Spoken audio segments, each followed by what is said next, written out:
Hey everyone! Alright, we're going to be moving on, but first of all, I have to just say this is going to be my first video with new stuff added into it. I've finally found stuff I like and I'm really happy with, so I'm actually just going to try and play around with the visuals a little bit and see if we can't get something that I like visually. I'm going to try and keep it really simple, really basic, but artistic and, so on. Anyway, we're going to be moving on from that to The Prince. I've been doing a lot of The Prince, and I still don't want to drop off on it, and I want to make sure that we actually kind of round things off. So here we go. Alright, we're going to try and have this line show up. I will not here speak of republics, having fully treated them in another place. And I want to take some time, and we are going to go through this thing and hammer out all these little details. I know a lot of people are super freaking hard on this book. I have written and talked greatly about it. I think it is incredibly unjustified, but there is reasons for that, and I have discussed it elsewhere, so I'm not going to repeat myself. Now, what needs to be established here is that this line says many things that I think people need to understand. See, he is purely talking about the rule of a country by a single person. I'm guessing a dictator is the closest term we could appreciate. We don't really think in terms of monarchies in the modern world. Don't get me wrong, there are monarchies. I do not mean to say they do not exist. I just mean that in the modern world, we do not tend to talk about them as a serious power. So as he's discussing all this, it's probably better to picture thinking of a dictator when he talks of a monarchy. And things all of a sudden start making more sense. A republic requires consent by the population. They require decision making. They require many things. And Machiavelli's very opening concept is basically boiling down to this. Look, if you grew up in this country, and your dad ran this country, and you take over this country, as long as you keep your mouth shut, nothing will happen.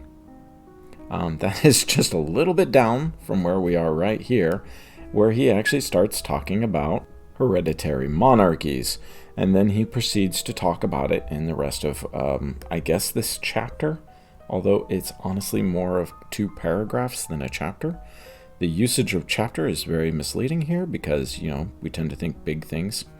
And it was one of the most confusing things I ever encountered with this book.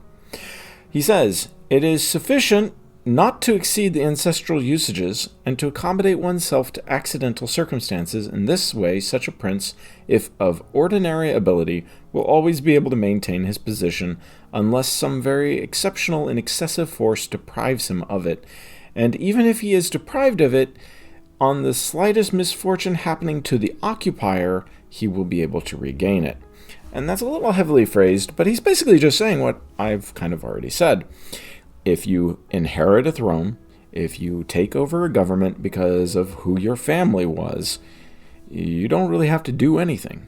All you have to make sure is the lights work, the roads are maintained, those basic things. I remember reading a post about that not very long ago, and people were like, it is not that difficult to run a country.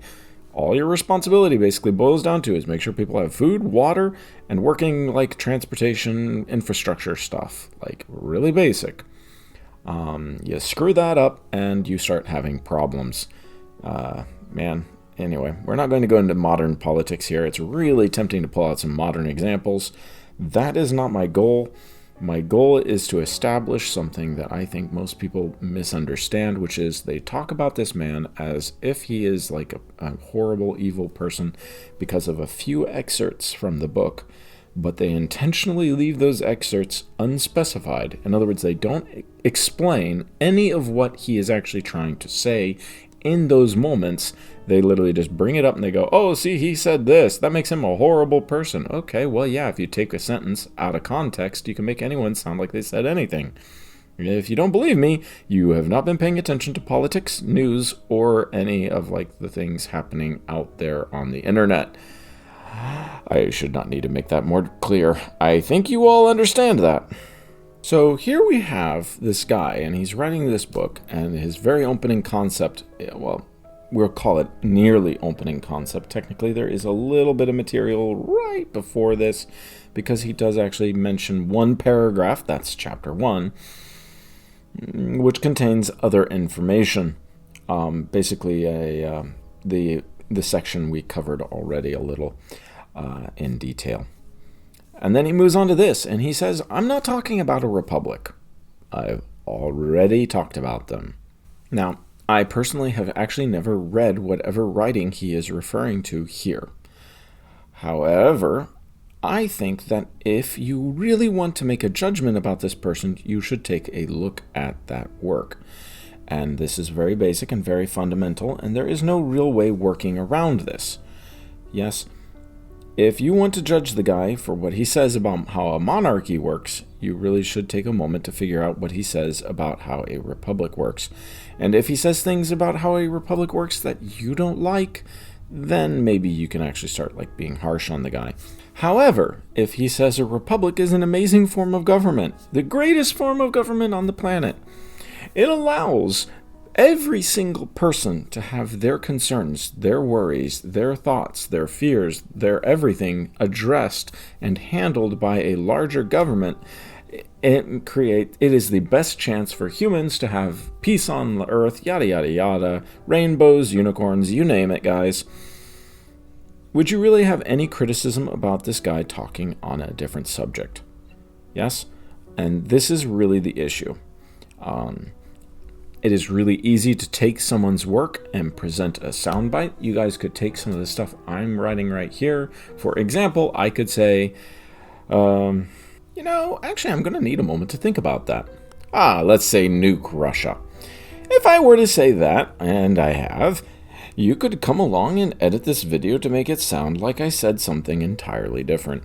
If you're really good at it, you can actually get it to compile in any myriad of ways and make it sound like I said something entirely different, like nuke North America, which I did not say. Well, you know what I mean. The point is, you cannot use a single clip, a short segment, in order to understand something bigger.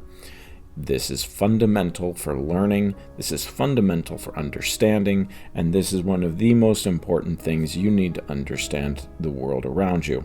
If you are talking about a war on the other side of the planet, you need to understand that every single actor, every single component in that war is a complicated system with a vast dynamic of things driving it. It is incredibly tempting to view it as a simple scenario, a black and white scenario, but the reality is that most of the people involved in the war are genuinely trying to do their best. There are potentially bad actors involved in that war, but it is incredibly difficult to find out who exactly is the bad guy. Because there are many things I could do to provoke someone into doing something. If you were smart and clever, it is what you do. You actually try to provoke someone else to do your actions, which is what Machiavelli will be actually saying in this very book.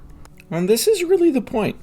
If you understand the material in this book, you understand the world that you do not live in, unless you happen to be like a top 1%er.